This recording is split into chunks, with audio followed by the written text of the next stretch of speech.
কিন্তু ঘোলা জলে রূপ দর্শন হয় না, কথাটা ইশারায় বলে দিলাম মায়েরা। ইউটিউব চ্যানেলে সাক্ষী, এটা বাহিরের ব্যাখ্যা নয়, ভেতরের ব্যাখ্যা। এই জন্য বাবা বিয়ের পর পরই জল ঘোলা করা যাবে না, পরিষ্কার জলে রূপ দর্শন মেলে। কিন্তু আগে জলে নামে জল যদি ঘোলা করো। আচ্ছা রাধারানী বাবারা মায়েরা, আমার অনেক ভক্ত পাইছি, শেষবারের মতো বলে গেলাম। আচ্ছা রাধারানী জলের ওপরে কৃষ্ণ দেখলো না ভিতরে? ওপরে না ভিতরে? ওই যে আমি ওই বাবুর বাসায় আছি, আসর থেকে যাবেন, আমি বই খুলে দেখাবো। পদে লেখা আছে একা কুম্ভ কাকে করি যমুনায় জল ভরি, জলের ওপরে নাই লেখা, লেখা আছে জলের ভিতরে। আমি এখন চিনতেই মরে যাই, পদকথা কি লিখলো, যে ঠান্ডা ঠান্ডা।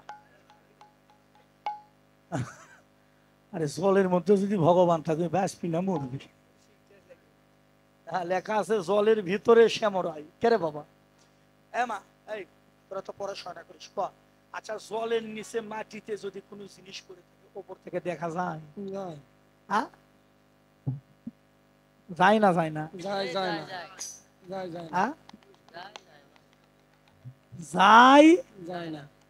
যায় না? যায় যায় না?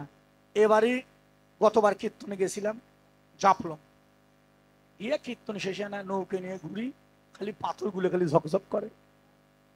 আমি দেখি কত 10 হাত লুগি নামে দেয়, তাও থানায়। কিন্তু পাথরগুলো দেখে মনে হয় যে 1 হাত 2 হাত গেলি পাথর, অথচ 10 হাত লুগি নেমে দিল। তারপরে জলের থানেই পাথরের থা পাওয়া গেল না। তখন বুঝলাম যে জলের নিচে জিনিস থাকলেও দেখা যায়, জলটা যদি পরিষ্কার জল হয়। কিন্তু ঘোলা জলে রূপ দর্শন হয় না, কথাটা ইশারায় বলে দিলাম মায়েরা। ইউটিউব চ্যানেলে সাক্ষী, এটা বাহিরের ব্যাখ্যা নয়, ভেতরের ব্যাখ্যা। এই জন্য বাবা বিয়ের পর পরই জল ঘোলা করা যাবে না, পরিষ্কার জলে রূপ দর্শন মেলে। কিন্তু আগে জলে নামে জল যদি ঘোলা করো, ওই ঘোলা জলের রূপ যায় না দেখা। ঘোলা জলের রূপ যায় না দেখা, ওই ঘোলা জলের রূপ যায় না দেখা। ওরে ঘোলা জলের রূপ যায় না দেখা, পরিষ্কার জলে ওই রূপ দর্শন মিলে। ঘোলা জলে ওই রূপ যায় না দেখা। ওরে পরিষ্কার জলে দর্শন হয় রে বাবা, ওই ঘোলা জলে রূপ যায় না দেখা। তাহলে বাবাজিরা পরিষ্কার জলে দেখা মিলে, ঘোলা জল হয়ে গেলে ওই রূপ দর্শন ওই জলে হয় না। তাই রাধারানী জলের মাঝে রূপ দেখলেন। কি রূপ দেখলো? ফুলের চূড়া মাথে, মোহন মুরলী হাতে। খালি চূড়া নয় সখীরে, ওই চূড়ার উপরে চেয়ে দেখি ও ললিত বিশাখা, ওই গোবিন্দের চূড়ার উপরে চেয়ে দেখি সখীরে একটি ময়ূর পাখি নৃত্য করে। ময়ূর পাখি নৃত্য করে, ময়ূর পাখি নৃত্য করে। পাখি জয় রাধে জয় রাধে বলে ময়ূর পাখি নৃত্য করে। পাখি জয় রাধে শ্রী রাধে বলে ময়ূর পাখি নৃত্য করে। বাবাজিরা ও ছোট মায়েরা, এই জগতে পাখির অভাব নাই, আছে? বক পাখি, ময়না পাখি, ঘুঘু পাখি, পেঁচা, তার কত খেঁচা। পেঁচা করলে দিনের বেলা চোখে দেখে না, এটা কি জানেন? দিন কানা পেঁচা করলে দিন কানা, রাতে পরিষ্কার দেখে পেঁচা। পেঁচা করে দিনে চোখে দেখে না। তো এত পাখি থাকতে ভগবানের মাথার উপরে কোনো পাখির পাখা নয়, এই যে ময়ূরের পাখা। এই ময়ূরটা কি ভাগ্য করেছিলেন, যার কারণে ভগবান তাকে মস্তকে রেখে দিলেন। পৃথিবীতে যদি কোনো সুন্দর পাখি থাকে বাবা, সেইটা হলো ময়ূর পাখি। ঢাকা চিড়িয়াখানায় গেলে দেখতে পারবেন, রাজশাহী চিড়িয়াখানায় গেলে দেখতে পারবেন। তবে একটা জিনিস বাবা, বৃন্দাবনে কিন্তু হাজার হাজার ময়ূর পাখি। আমি যেখানে গোস্ত খেলা হলো না ওই মাঠে গেছি, আমি তো 7 বার গেছি, দেখে আইছি। বৃন্দাবনে 3টা জিনিস বেশি পাবা, একটা হলো ময়ূর পাখি, একটি হলো বানর, আর একটা হলো হনুমান। তবে অনুরোধ করে দিলাম, বৃন্দাবনে যদি কেউ যান চশমা যান, কেউ চোখে দিয়ে যায় না। খালি যদি চশমা দেখে কখন এসে নিয়ে চলে যায়, ভেঙ্গে কুটু কুটু করে ফেলে দেয়। হ্যাঁ, ব্যাগ থোসেন কে কোন দিক দিয়ে কয় ডাক থামাবেন, খালি গিজ গিজ করে, গুনি গুনি। তবে একটা গুণ আছে, যাই টোপলা নিয়ে যাক পরে কিছু বলা হবে না, খালি বলা হবে জয় রাধে, জয় রাধে, রাধে জয় রাধে। যখনই রাধা নামের ধ্বনি দেওয়া যায়, যদি কোনো টোপলা কাপড় ধরে নিয়ে যায় আবার এনে দিয়ে যায়, তারা ওরা পশু হয়েও রাধা রানী খেত। ভাই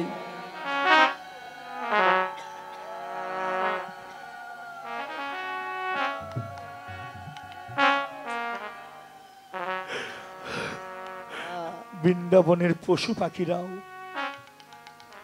আমার রাধা মাধবকে ভালোবাসে বাবা।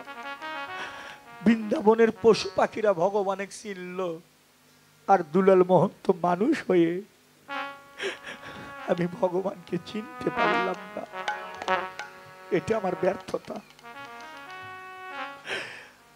ওরা পশু পাখিরা চিনেছে মা, বৃন্দাবনে এখনো কোনো গাছে তেঁতুল পাকে না, আজও পাকে না। ওই যে একদিন রাধার কাছে অপরাধ করছিল, সেদিন তেঁতুল বৃক্ষ নিজে কথা দিছিল, যতদিন এই বৃন্দাবনে থাকবো কোনোদিন আমাদের গাছের তেঁতুল পাকবে না। দিদিমণি আজও পাকে না, কাঁচা কাঁচা ছোট ছোট তেঁতুল গাছ থেকে ঝরে যায়। বৃন্দাবনে কোনো তেঁতুল পাকে না। বৃন্দাবনের প্রত্যেকটি গাছের মাথাগুলো নিচের দিকে, নিচে প্রত্যেকটি গাছের মাথা নিচের দিকে। কেন?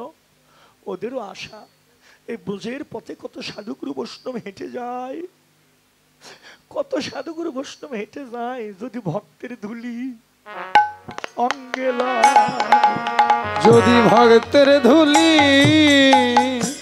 অঙ্গে লাগে, সবাই যদি ভক্তের ধুলি একবার অঙ্গে লাগে, আমাদের পশুজন ধন্য হবে, ভক্তের চরণ ধুলি অঙ্গে লাগে। আমাদের পশু সবাই ধুলো মাখো, সবাই ধন্য হবে, ভক্তের চরণ ধুলি অঙ্গে লাগে।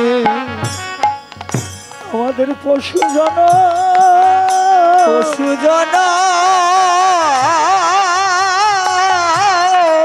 আমাদের ধন্য হবে, সাধু গুরু বৈষ্ণবের বৈষ্ণবের ঝুলি যদি একবার অঙ্গে লাগে, আবার যদি পাঠাও দয়া ও ঠাকুর, এই ভব সংসারে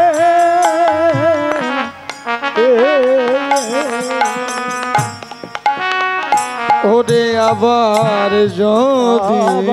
যদি পাঠাও দয়াল রে, ও দয়া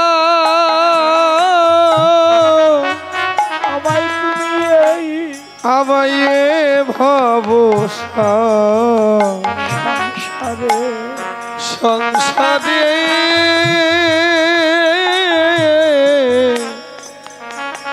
হে রে। আমায় একজন কৃষ্ণ ভক্ত ওই মায়ের গর্ভে আমার জনম দিও মোরে, ওরে আবার সবাই যদি ধুলো মাখন সবাই আলিঙ্গন করে বিদায় বেড়া বাবা। পাঠ দয়া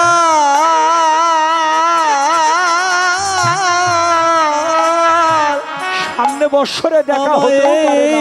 ভব সংসারে সংসারে রে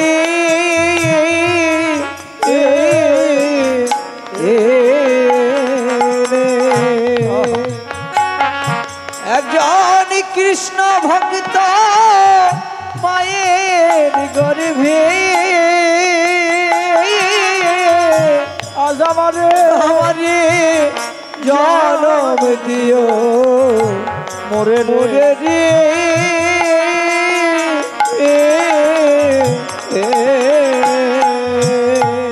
সেদিন আমি মুসি হলে